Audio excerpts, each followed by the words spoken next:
നമുക്കിന്ന് ഇഫ്താർ സ്പെഷ്യൽ ഇറച്ചി പത്തിരി എങ്ങനെയാണ് ഉണ്ടാക്കുന്നതെന്ന് നോക്കാം. ഈ പത്തിരി ഉണ്ടാക്കുന്നതിനുള്ള മാവിന് വേണ്ടി ഞാൻ ഇവിടെ 2 കപ്പ് മൈദയാണ് എടുത്തിട്ടുള്ളത്.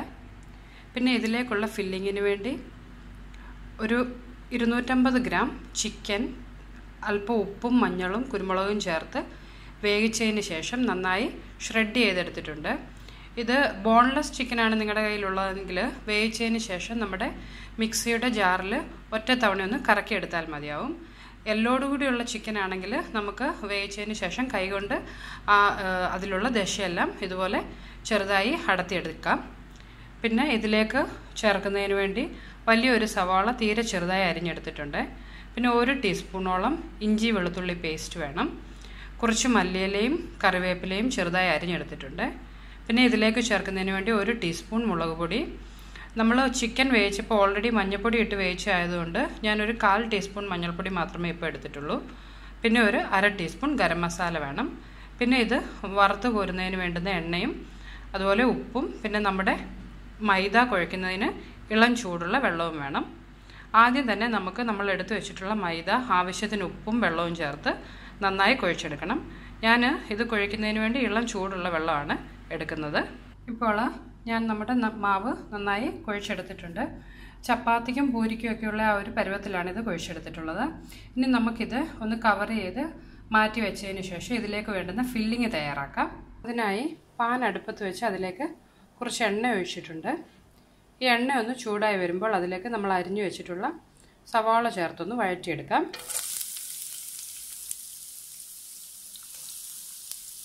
പെട്ടെന്ന് വഴന്ന് കിട്ടുന്നതിന് ഇതിലേക്ക് ഒരല്പം ഉപ്പ് കൂടി ഒന്ന് ചേർത്ത് കൊടുക്കാം.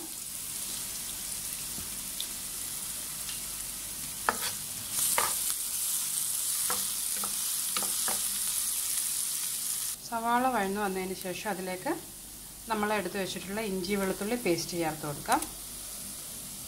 ഇതൊന്ന് ഇതിൻ്റെ പച്ചമണം മാറി വരുന്ന വരെ വഴറ്റിയെടുക്കണം.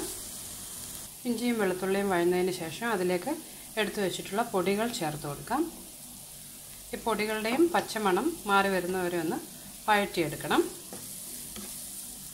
ഇനി ഇതിലേക്ക് നമ്മൾ വേവിച്ച് വെച്ചിട്ടുള്ള നമ്മുടെ ചിക്കൻ ചേർത്ത് കൊടുക്കാം. ഇതെല്ലാം കൂടി നന്നായി ഒന്ന് മിക്സ് ചെയ്തെടുക്കണം. നമ്മൾ ഈ ചിക്കൻ വേവിച്ചപ്പോൾ ഓൾറെഡി ഉപ്പ് ചേർത്തിട്ടുണ്ട്. അതുപോലെ നമ്മൾ സവാള വഴറ്റാൻ നേരവും അല്പം ഉപ്പ് ചേർത്തിട്ടുണ്ട്. ഇത് എല്ലാം കൂടി മിക്സ് ചെയ്തതിന് ശേഷം ഉപ്പ് പാകത്തിനാണോ എന്ന് നോക്കി ഉപ്പ് വേണമെന്നുണ്ടെങ്കിൽ ഒരല്പം ഉപ്പ് കൂടി നമുക്ക് ചേർത്ത് കൊടുക്കാം. ഇപ്പോൾ നമ്മുടെ ചിക്കനിലേക്ക് മസാലയൊക്കെ നന്നായി പിടിച്ചിട്ടുണ്ട്. ഇനി നമുക്കിതിലേക്ക് നമ്മൾ അരിഞ്ഞു വെച്ചിട്ടുള്ള മല്ലിയിലയും കറിവേപ്പിലയും ചേർത്ത് കൊടുക്കാം. എല്ലാം കൂടി നന്നായി ഒന്ന് മിക്സ് ചെയ്തെടുക്കണം. ഇപ്പോൾ നമ്മുടെ പത്തിരിക്ക് വേണ്ടുന്ന ഫില്ലിങ് റെഡി ആയിട്ടുണ്ട്. ഇനി നമുക്കിത് അടുപ്പിൽ നിന്ന് മാറ്റിയതിന് ശേഷം ആറി വരുന്നതിന് വേണ്ടി മറ്റൊരു പ്ലേറ്റിലേക്ക് ഇതൊന്ന് ട്രാൻസ്ഫർ ചെയ്യാം.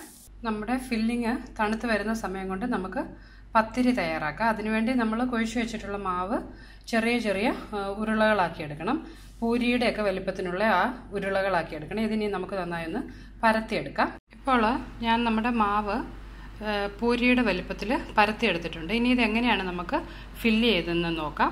അതിനായി നമ്മൾ ആക്കി വെച്ചിട്ടുള്ള പത്തിരിയിൽ നിന്ന് ഒരെണ്ണം എടുത്തു വെച്ചതിന് ശേഷം അതിൻ്റെ നടുക്കായിട്ട് നമുക്ക് ഇത് ഫില്ലിംഗ് ഒന്ന് വെച്ച് കൊടുക്കാം. ഒരു 1.5 ടീസ്പൂണോളം ഫില്ലിങ് വെച്ചാൽ മതിയാവും. അതിനുശേഷം നമ്മൾ പരത്തി വെച്ചിട്ടുള്ള മറ്റൊരു പത്തിരി ഇതിൻ്റെ മുകളിലേക്കൊന്ന് വെച്ച് കൊടുക്കാം. ഇനി നമുക്കിത് ഇതിൻ്റെ ഈ എഡ്ജസ് ഇതുപോലെ ഒന്ന് ട്വിസ്റ്റ് ചെയ്ത് നമുക്ക് സീൽ ചെയ്തെടുക്കാം.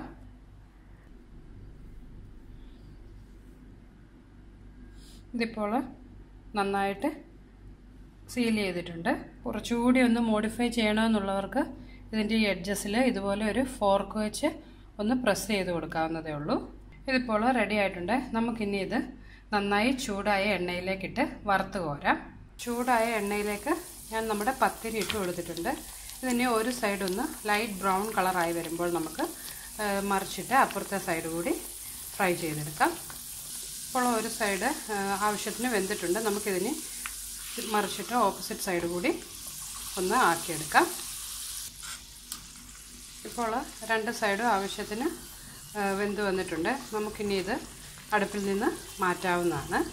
ഇതുപോലെ തന്നെ ബാക്കിയുള്ള പത്തിരികൾ കൂടി നമുക്കൊന്ന് വറുത്തെടുക്കാം. അങ്ങനെ നമ്മുടെ ഇഫ്താർ സ്പെഷ്യൽ ഇറച്ചി പത്തിരി ഇവിടെ തയ്യാറായിട്ടുണ്ട്. എല്ലാവരും അത് ട്രൈ ചെയ്ത് നോക്കണം. അതുപോലെ നിങ്ങൾക്ക് എൻ്റെ റെസിപ്പീസൊക്കെ ഇഷ്ടമായാൽ മറക്കാതെ എൻ്റെ യൂട്യൂബ് ചാനൽ സബ്സ്ക്രൈബ് ചെയ്യണം. നമുക്കിനി മറ്റൊരു ഡിഷുമായി വീണ്ടും കാണാം. Take care.